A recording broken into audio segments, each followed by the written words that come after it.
स्वागत है आपका एक बार फिर से फाइन लर्निंग के ऊपर। हम अपने इकोनॉमिक सर्वे 2022-23 के समरी में आज पार्ट 4 करेंगे। तो आइए शुरू करते हैं। तो हमारा आज का टॉपिक जो स्टार्ट होगा सर्विस सेक्टर के साथ। तो सर्विस सेक्टर में जो मुख्य बातें जो आज आपको बस यहाँ जाननी चाहिए कि 2022 में जो सर्विस सेक्टर है, 2022 में जो सर्विस सेक्टर है उसमें लगभग 15% से अधिक के स्पीड से हमने जो लोन देने का काम किया है वो भारत सरकार ने किया है, और ये बात आपको भारत सरकार बताना चाहती है। 75 डिजिटल बैंकिंग इकाइयों की स्थापना की गई है, क्योंकि सर्विस सेक्टर है, बैंकिंग जो है वो सर्विस सेक्टर का इम्पॉर्टेंट अंग है।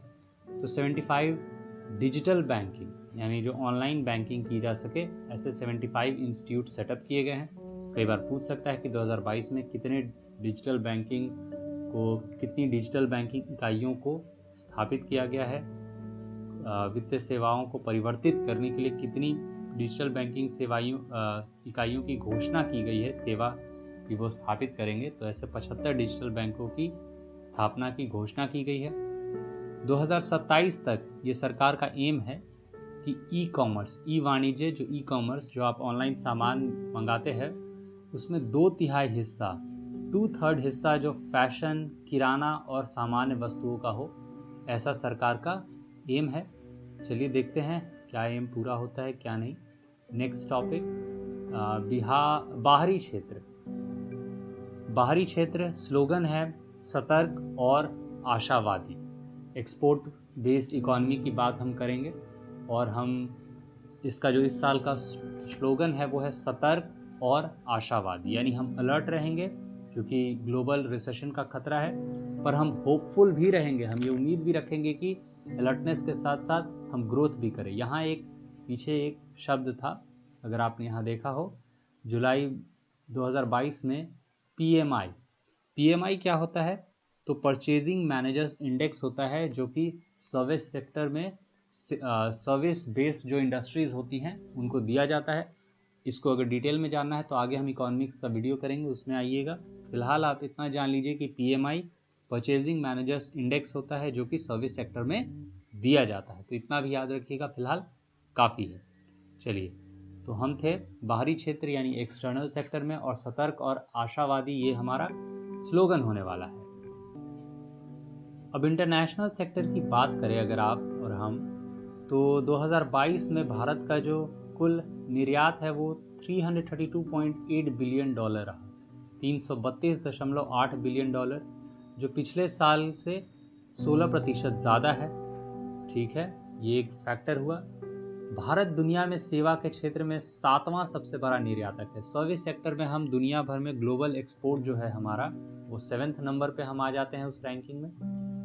वहीं 2022 में पूरी दुनिया में अन्य देशों में सबसे अधिक रेमिटेंसेस जो हैं, जो बाहर से जो लोग पैसा भेजते हैं, धनराशि जो बाहर से आती है, उसके मामले में भारत सबसे ऊपर रहा। ये हमने पीछे के टॉपिक में देखा था। चलिए आगे बढ़ते हैं।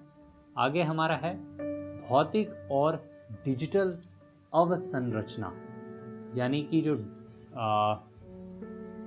डिजिटल इकोनॉमी की ओर है, उसके विकास की ओर हम किस स्पीड से बढ़े, या सरकार क्या आपको फैक्ट्स बताना चाहती है, अब वो हम देखेंगे।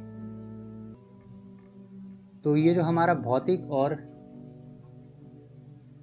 डिजिटल की ओर जो हमारा काम है, भौतिक हो गया फिजिकल स्ट्रक्चर, और डिजिटल जो ऑनलाइन कार्य हम करते हैं, तो उसके लिहाज से आपको सरकार जो बातें बताना चाहती है, चाहे फिजिकल सेक्टर में हो चाहे हम डिजिटल सेक्टर में हो, तो दोनों में सरकार आपको बताना चाहती है कि वस्तुओं की आवाजाही के लिए पीएम गति शक्ति मास्टर प्लान सरकार लेकर आई है। आपको इस पॉलिसी के बारे में पता होना चाहिए कि इजीली एक जगह से दूसरी जगह सामानों की आवाजाही हो सके। इसके लिए पीएम गति शक्ति राष्ट्रीय मास्टर प्लान लेकर आया गया। 9 लाख करोड़ रुपए राष्ट्रीय मौद्रीकरण पाइपलाइन में है, यानी नेशनल मोनेटाइजेशन पाइपलाइन के अंतर्गत 9 लाख करोड़ रुपए का जो निवेश का जो प्लान है वो सरकार लेकर आई है।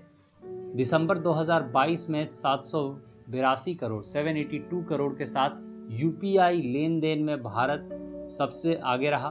ठीक है, यूपीआई लेन देन, हम ऑनलाइन ट्रांजैक्शन इतना किए कि दुनिया को पीछे छोड़ दिए। ये इंपॉर्टेंट है। ठीक है, दिसंबर 2022 में 782 करोड़ के साथ यूपीआई लेन देन अपने ही रिकॉर्ड को भारत में तोड़ रहा है। सबसे ज्यादा रहा एक ही महीने में 782 करोड़, दिसंबर का लास्ट हमारे पास ये रिकॉर्ड है। वैश्विक स्तर पर भारतीय लॉजिस्टिक को ज्यादा से ज्यादा प्रतिस्पर्धी बनाने के लिए, यानी कॉम्पिटिटिव बनाने के लिए, भारतीय लॉजिस्टिक्स से आप क्या समझते हैं? जो ट्रांसपोर्टेशन में हमारा जो इमेज है, जो हमारी कैपेसिटी है, जो यहाँ से वहाँ हम सामान लेकर जाते हैं, तो भारतीय लॉजिस्टिक के क्षेत्र में हम अधिक कॉम्पिटिटिव बने, इसके लिए सरकार पॉलिसी लाई है, राष्ट्रीय लॉजिस्टिक नीति। ये आपको पता होना चाहिए।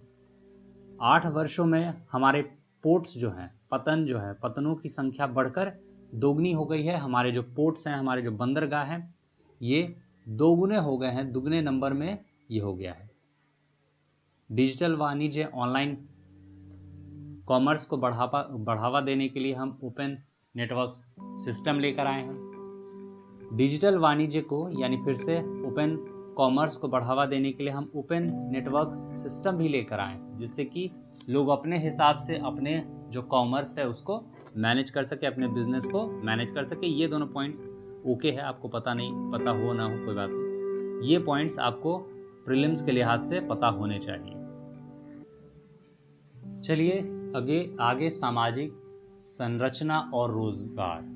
जो सामाजिक, जो हमारा सोशल स्ट्रक्चर है, और रोजगार में हम क्या किए, तो सरकार सभी को गुणवत्तापूर्ण स्वास्थ्य देखभाल उपलब्ध करा रही है, ऐसा सरकार आपको बताना चाहती है कि सरकारी खर्चे में हमने भाई वृद्धि की है। इस सेक्टर में भी, चाहे सोशल और जॉब क्रिएशन का सेक्टर हो, इसमें सरकार ने अपने खर्च को बढ़ाया है। 22 करोड़ लोगों को ABJAY यानी अटल बिहारी जन आरोग्य वाला जो प्रोग्राम है, उसके अंतर्गत 22 करोड़ लोग, जन आरोग्य योजना के अंतर्गत 22 करोड़ से अधिक लाभार्थी ऐड हो चुके हैं। स्थानीय निकायों में सुधार, कोविड-19 टीकाकरण, मानसिक स्वास्थ्य कार्यक्रम में अलग अलग प्रोग्राम्स और पॉलिसीज, इसी का जो दूसरा हिस्सा है वो देख लेते हैं।